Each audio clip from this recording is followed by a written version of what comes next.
Connor Bedard. Connor Bedard, the 19-year-old hockey phenom, faces criticism from NHL legends. They're going to continue to lose hockey games if that's how he's playing. That is pond hockey. Imagine being in his skates, dealing with that pressure at such a young age. In this video, we'll explore how sports media affects young athletes like Bedard. We'll look at the impact of social media and hot takes on rookie players, and why it might be time to rethink our approach to discussing their performance. Join us for an eye-opening journey into the world where talent meets scrutiny. And here's Connor Bedard. He scores!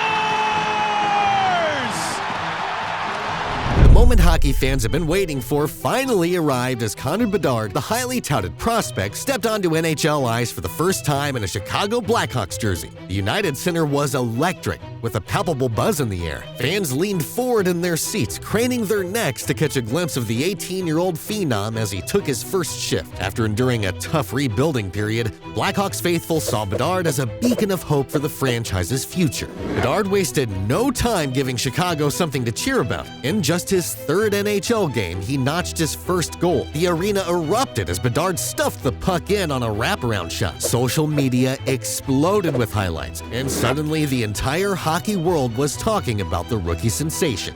As the season progressed, Bedard faced the challenge of adapting to the faster, more physical pro game. Bigger, stronger defensemen made it harder for him to find space on the ice, but Bedard's skill and hockey IQ allowed him to adjust and contribute consistently. Off the ice, Bedard's impact on the Blackhawks organization was immediately apparent. Ticket sales spiked as fans rushed to see the new face of the franchise in person. Bedard jerseys became the hottest item in the team store. The Bedard effect was in full swing, bringing excitement back to a fan base that had been starved for something to cheer about. The Calder Trophy race, awarded to the NHL's top rookie, became a major storyline. Bedard found himself in a tight battle with a few other talented first-year players. Media coverage intensified as the season entered its final months, with every point Bedard scored analyzed and dissected. When the dust settled on Bedard's rookie campaign, he had put up impressive numbers: 22 goals and 39 assists for 61 points in 68 games. While not earth-shattering, it was a solid foundation for a young player adjusting to the pro game. His point totals were in line with players like Austin Matthews and Nathan MacKinnon in their rookie seasons, both of whom had gone on to become superstars.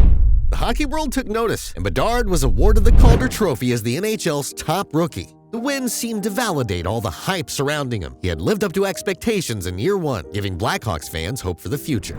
As the celebration of his rookie success died down, a new challenge loomed on the horizon: the dreaded sophomore slump. As Bedard prepared for his second NHL season, the pressure to improve on his rookie numbers was intense. The honeymoon period was over, and now fans and media alike expected him to take the next step towards superstardom. Little did they know, the road ahead would be bumpier than anyone anticipated. I'm not doing much offensively at all, so...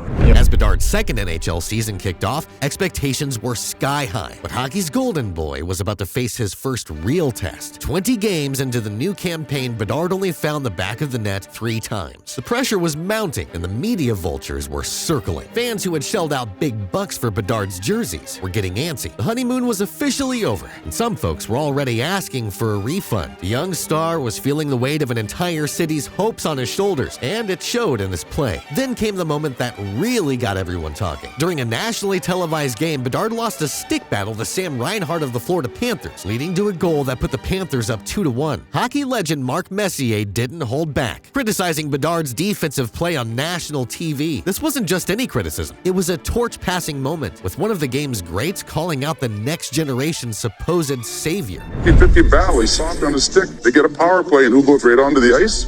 Bedard. The incident highlighted a bigger issue: Bedard's defensive struggles. In today's NHL, you've got to play a 200-foot game, and Bedard was falling short in his own end. His stats during a long stretch of games looked grim, averaging just .3 expected goals per game, way down from his rookie year numbers. His shooting percentage had taken a nosedive too. As the goal drought stretched on, you could feel the tension in the Blackhawks locker room. But here's where Bedard started to show his true character. Instead of sulking or making excuses, he put his head down and got to work, spending extra time after practice working on his two-way game with the coaches. Interim coach Anders Sorensen had Bedard's back, telling reporters he's a smart player, but he's aware. Even if you look at those turnovers he had, if you look at who's the first guy back after those turnovers, it's him. So he knows. It was clear that Bedard was committed to improving, even in the face of harsh criticism. As the games ticked by, fans held their breath every time Bedard touched the puck. You could feel the collective will of Chicago trying to push that puck into the net. And then,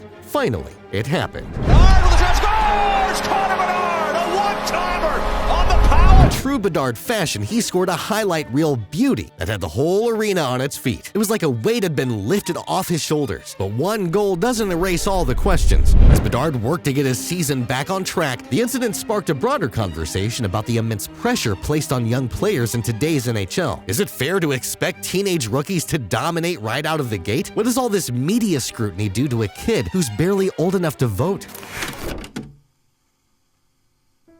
Connor Bedard's journey hit another social bump when Paul Bissonnette, former NHL player and TNT host, criticized his play. After a game against the Edmonton Oilers, Bissonnette called Bedard's style pond hockey, sparking a heated debate in the hockey world. In front of the net. So there's so many little details to his game that he's lacking right now. They're going to continue to lose hockey games if that's how he's playing. That is pond hockey. The Chicago Blackhawks social media team responded with a clever graphic. They compared Bedard's recent stats, 22 points in 21 games, to Bissonnette's entire NHL career points, also 22. The caption? Bissonnette's own words. That's pond hockey, baby. It was a perfect example of how quickly narratives can shift in today's digital age. That's pond hockey, baby. This intense scrutiny can be tough on young athletes. Dr. Sarah Thompson, a sports psychologist who works with pro hockey players, explained. These young athletes face unprecedented scrutiny. Every shift, every play, every interview is analyzed. It's like having your work performance evaluated by millions every day. Imagine how that would feel in your own job. Bedard's situation isn't unique. NHL history shows similar patterns with other highly touted prospects like Sidney Crosby and Connor McDavid. They all faced early criticism while trying to develop their games at the highest level. What sets Bedard apart is the sheer volume of media coverage he receives. In today's world, every comment and stat is instantly available for millions to see and discuss. It's a double-edged sword. Great for fan connection, but it can also amplify criticism and negative narratives. Throughout this storm, Bedard's teammates and coaches stood firmly in his corner. They consistently praised his attitude and potential in interviews, providing crucial support. This show of support was vital, offering a buffer between Bedard and the swirling criticism. As pressure mounted, fans and analysts waited to see how Bedard would respond on the ice. Would he crumble or rise to the challenge? The hockey world held its breath, wondering what the next chapter of this story would bring.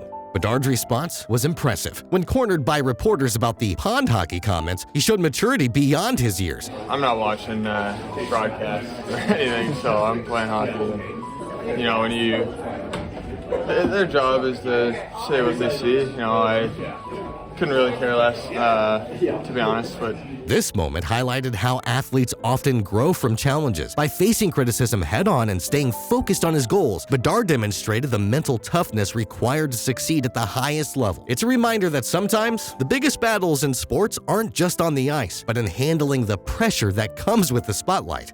As Bedard continues to navigate this intense scrutiny, his ability to maintain focus and perform under pressure will be crucial. The hockey world watches eagerly, knowing that how he handles these early challenges could shape the trajectory of his promising career. Connor Bedard's journey in the NHL has been remarkable. Despite playing on a struggling team, he's already made his mark, ranking 6th in points through 100 career games among all #1 overall picks with 87 points. That's a testament to his skill and potential. As fans, we can support young players like Bedard by creating a positive environment. Let's avoid harsh criticism and recognize the challenges rookies face. Patience is key. Remember, these young players are still learning and growing, dealing with the immense pressure. If you enjoyed this video on Connor Bedard, check out this one about his lifestyle. It's not what you think. I'm not watching broadcasts or anything, so I'm playing hockey. And, you know, when their job is to say what they see. You know, I couldn't really care less, to be honest, but